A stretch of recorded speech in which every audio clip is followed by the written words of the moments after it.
Hi everyone, I wanted to take a minute to show you my little urban pantry.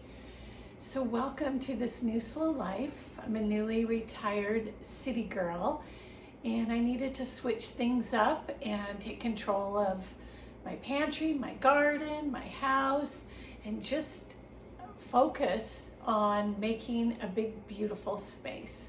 So huge welcome. And I want to show you how I shop my pantry first and then I go to the store. This pantry has saved me so many times, and the majority of it was put together in deep winter. So we are in happy May days, and this is not necessarily the time to be canning, although I did do some vegetable stock. So there are some times where you do need to put things up, but this is the season to focus on the garden. But the cool thing is, I got my pantry mostly dialed in. I also want things beautiful. So I have kind of folded in a few things that calm the eye and make my pantry kind of pretty. I am gonna get a motion detector light because I cringe every time the light comes on in here and is left on because I like my pantry in the dark. So that's my next hurdle. In this pantry we have our coffee maker. I have a bookshelf with some immediate garden books and canning and preserving books, and a little basket of garden items that can't be outside. My dehydrator's in here. I keep my electric pressure canner in here, my Instapot, and just a whole lot of everything. So I'm gonna walk you through it as best I can in this little squishy space. What I do is, for instance, this is a bin of first aid, okay? I have it labeled with my trusty label maker, and then I put this little craft bag because when it's slid in the counter, I don't have to look at the contents. Again, we're just calming down the eye. I did it for my drugs.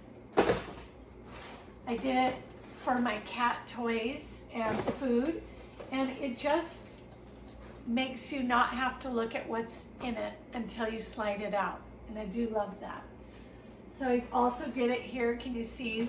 These are my beans. I have beans. This is pasta, rice and miscellaneous, more pasta, and again, you can't see it, so it just keeps everything really, really chill. I did a bulletin board. I added a bulletin board because I just wanted to see some pretty things of where I've traveled, beautiful food pictures, anything that kind of inspires me. Do you want me to go through some of the items that I've canned?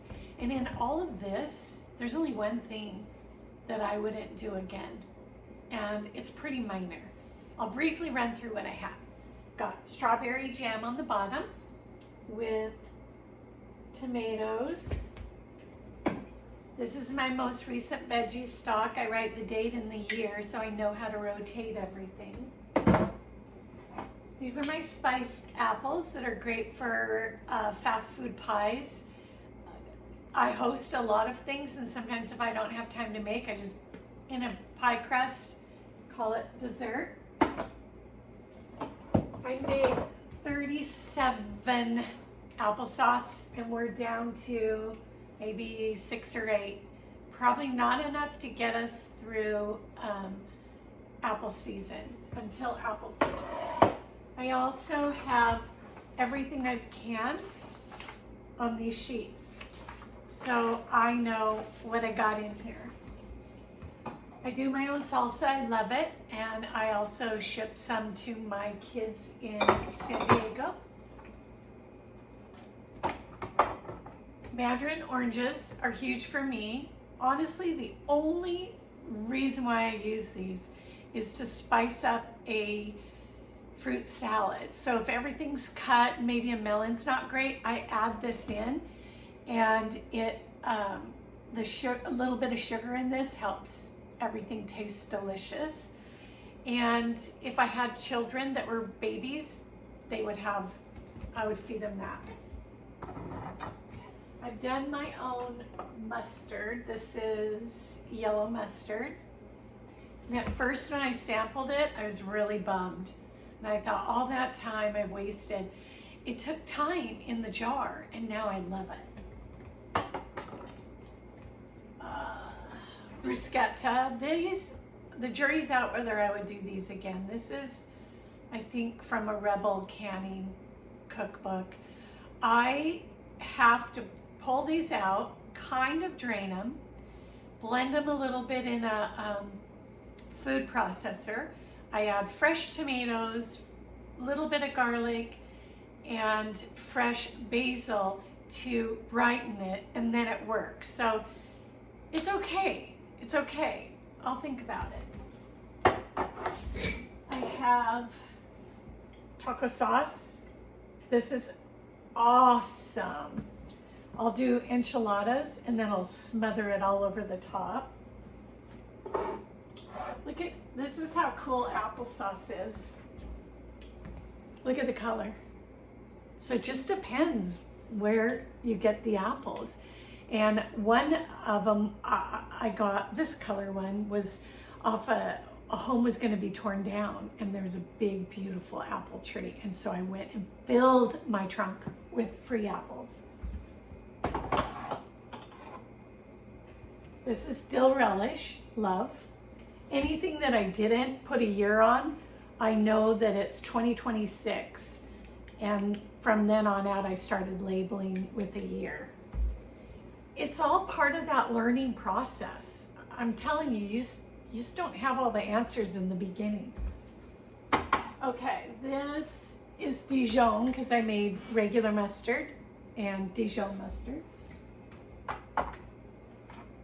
I love these. I thought this would be a bust. This is pickled carrot and daikon. I use these in my bowls, and once in a while I make a banh mi sandwich, and it is so good. Pears, I only did 4, and my mother says they're hard, and I haven't had the courage to try them yet. This was the very first thing I canned this year. Okay, I have garbanzo beans, ketchup, which I really like. That turned out.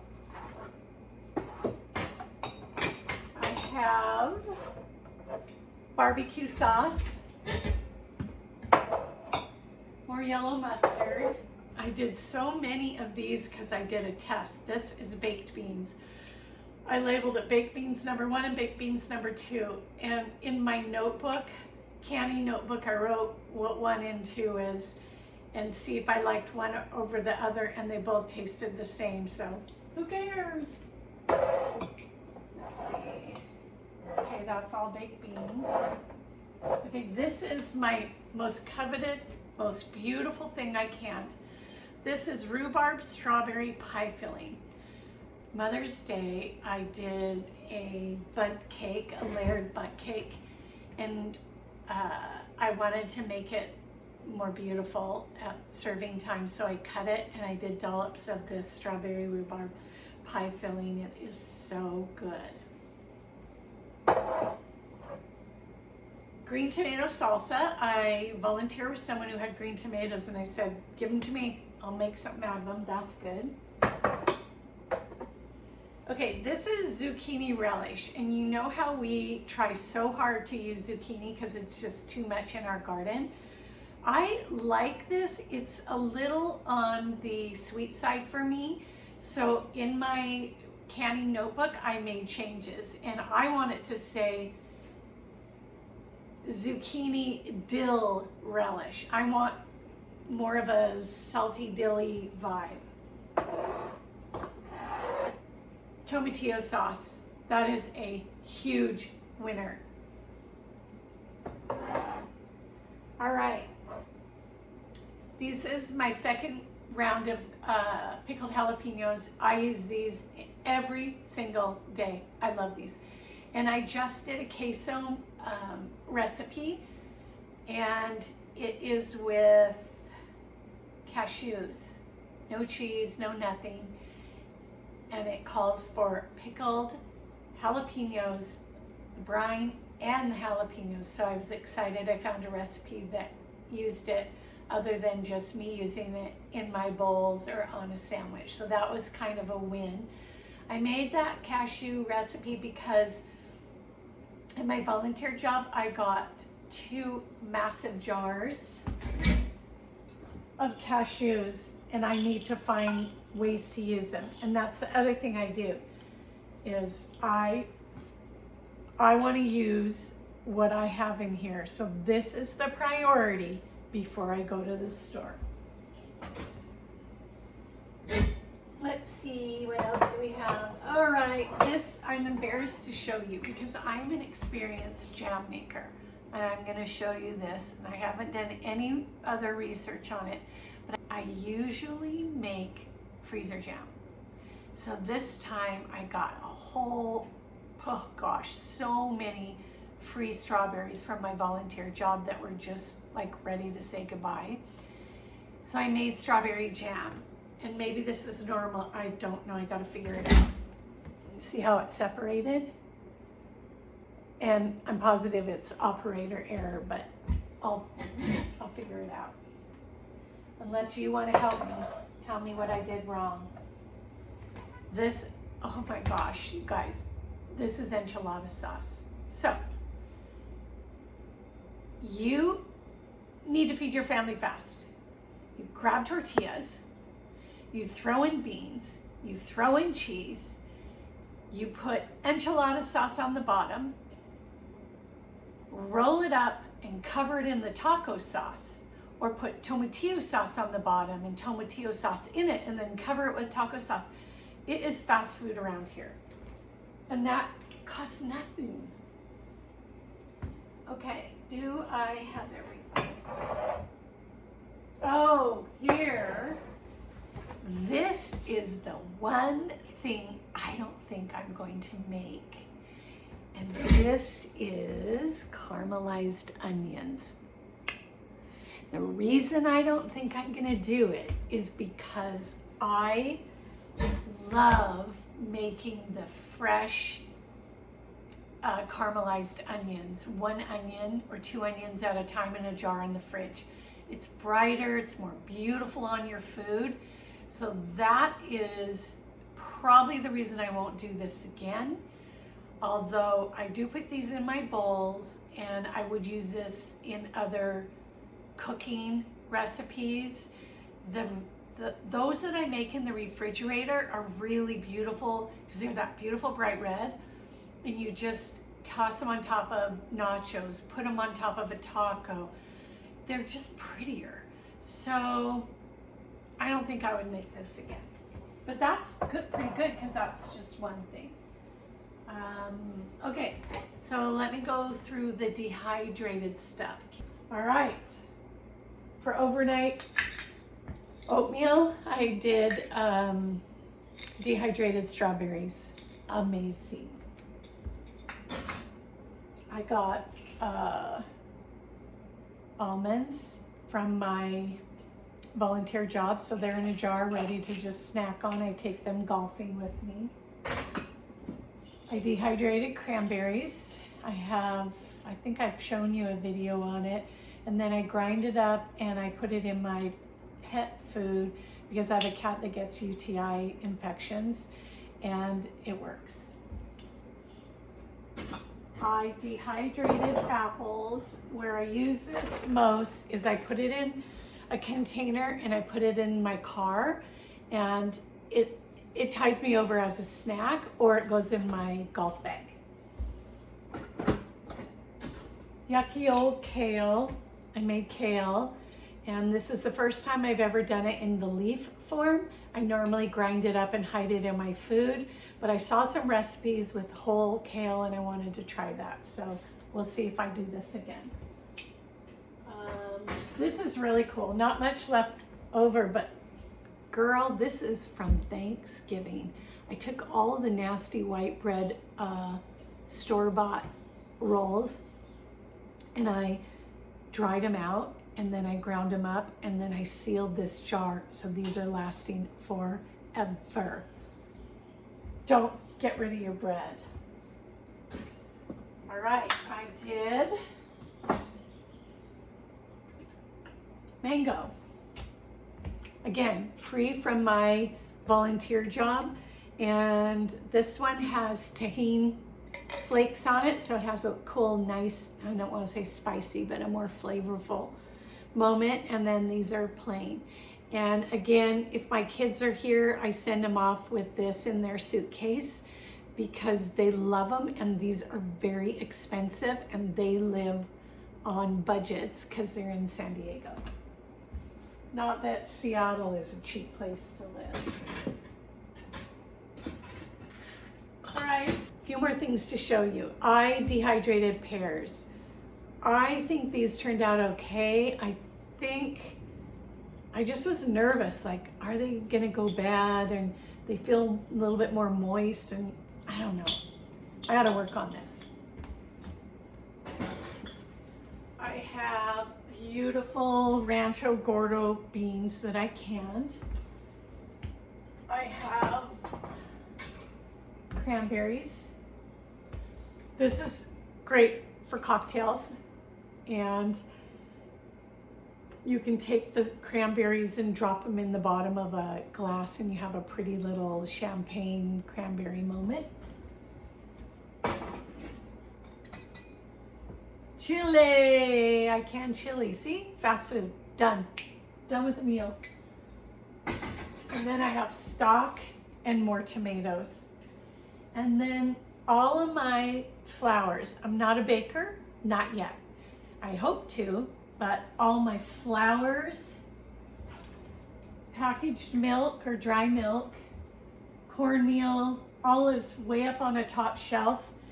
And my store-bought stuff is on a shelf this big. That's it. I don't go to the store as much anymore. And then taped here is my inventory list for my tiny freezer down here. This is a big counter with the books, the coffee maker, my Kasori dehydrator, which is actually out on the kitchen counter dehydrating onions right now. And then I have miscellaneous stuff up here. All of this started in December.